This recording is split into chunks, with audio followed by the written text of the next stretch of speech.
Hey guys, we're going to go ahead and we're going to do chapter 4, part 2. So this will be the second reading for chapter 4, and this should finish out chapter 4 for us.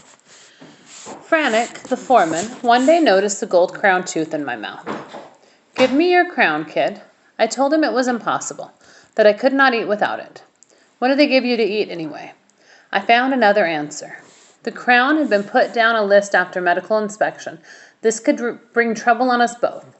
"If you don't give me your crown, you'll pay for it even more." The sympathetic, intelligent youth was suddenly no longer the same person. His eyes gleamed with desire. I told him I had to ask my father's advice. "Ask your father, kid, but I want an answer by tomorrow." When I spoke to my father about it, he turned pale, was silent a long while, and then said, "No, son, you mustn't do it. He'll take it out on us. He won't dare." But alas, Frantic knew where to touch me. He knew my weak point. My father had never done military service and never succeeded in marching in step. Here, every time we moved from one place to another in a body, we marched in strict rhythm. This was Frantic's chance to torment my father and thrash him savagely every day. Left, right, punch. Left, right, clout. I decided to give my father lessons myself, to teach him to change step and to keep rhythm. We began to do exercises in front of our block. I would give the commands, left, right, and my father would practice. Some of the prisoners began to laugh at us. "Look at this little officer teaching the old chap to march. Hey, General, how many rations of bread does this old boy give you for this?" But my father's progress was still inadequate, and blows continued to rain down on him. "So you still can't march in step, you lazy old devil." These scenes were repeated for 2 weeks. We could not stand any more. We had to give in. When the day came, Frantic burst into wild laughter. "I knew it. I knew quite well I would win. Better late than never. And because you've made me wait, that's going to cost you a ration of bread. A ration of bread for one of my pals, a famous dentist in Warsaw, so that he can take that crown out."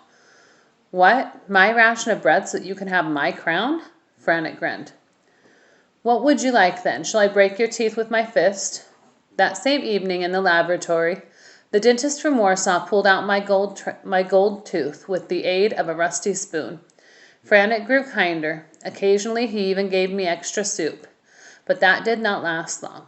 A fortnight later, all the Poles were transferred to another camp. I had lost my crown for nothing. A few days before the Poles left, I had a new experience. It was Sunday morning. Our unit did not need to go to work that day, but all the same, Adek would not hear of staying in the camp. We had to go to the warehouse. The sudden enthusiasm for work left us stunned. At the warehouse, Adek handed us over to Frantic, saying, "Do what you like, but do something. If not, you'll hear from me." And he disappeared.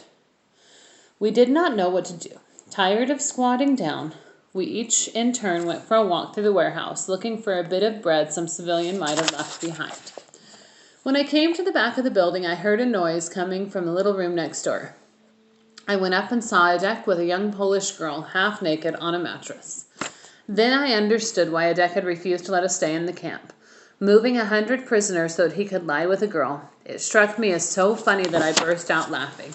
Adek leapt up, turned around and saw me, while the girl tried to cover up her breasts. I wanted to run away, but my legs were glued to the ground. Adek seized my throat. Speaking in a low voice, he said, "You wait and see, kid.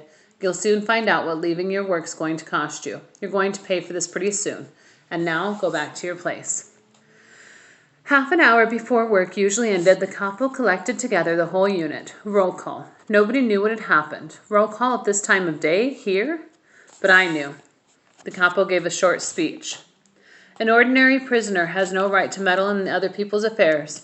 One of you seems not to have understood this. I'm obliged, therefore, to make it very clear to him once and for all."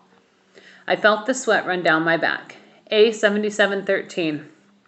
I came forward. "A box," he ordered. They brought him a box. "Lie down on it, on your stomach." I obeyed. Then I was aware of nothing but the strokes of a whip. 1, 2, he counted. He took his time between each stroke. Only the first ones really hurt me. I could hear him counting. 10, 11. His voice was calm and reached me through a thick wall. 23. 2 more, I thought, half conscious. The capo waited. 24, 25. It was over, but I did not realize it, for I had fainted. I felt myself come round as a bucket of cold water was thrown on me. I was still lying on the box. I could just vaguely make out the wet ground surrounding me. Then I heard someone cry out. It must have been the capo. I began to distinguish the words he was shouting. Get up. I probably made some movement to raise myself because I felt myself falling back onto the box. How I longed to get up. Get up, he yelled more loudly. If only I could have answered him at least. If only I could have told him that I could not move, but I could not manage to open my lips. At a deck's command, 2 prisoners lifted me up and led me in front of him. Look me in the eye. I looked at him without seeing him. I was thinking of my father. He must have suffered more than I did. Listen to me, you bastard, Adex said coldly. That's for your curiosity. You'll get 5 times more if you dare tell anyone what you saw. Understand? I nodded my head once, 10 times. I nodded ceaselessly, as if my head decided to say yes without ever stopping. One Sunday, when half of us, including my father, were at work, the rest, including myself, were in the block, taking advantage of the chance to stay in bed late in the morning. About 10 o'clock, the air raid sirens began to wail. An alert. The leaders of the block ran to assemble us inside while the SS took refuge in the shelters. As it was relatively easy to escape during a warning, the guards left their lookout posts and the electric current was cut off in the barbed wire fences. The SS had orders to kill anyone found outside the blocks. Within a few minutes, the camp looked like an abandoned ship. Not a soul on the path. Near the kitchen, the 2 cauldrons of steaming hot soup had been left half full. 2 cauldrons of soup right in the middle of the path with no one guarding them. A feast for kings. Abandoned, supreme temptation. Hundreds of eyes looked at them, sparkling with desire. 2 lambs with 100 wolves laying in wait for them. 2 lambs without a shepherd, a gift, but who would dare? Terror was stronger than hunger. Suddenly we saw the door of Block 37 open imperceptibly. A man appeared, crawling like a worm in the direction of the cauldrons. Hundreds of eyes followed his movements. Hundreds of men crawled with him, scraping their knees with his on the gravel.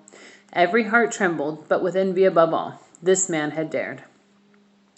He reached the first cauldron. Hearts raced. He had succeeded. Jealousy consumed us, burned us up like straw. We never thought for a moment of admiring him. Poor hero, committing suicide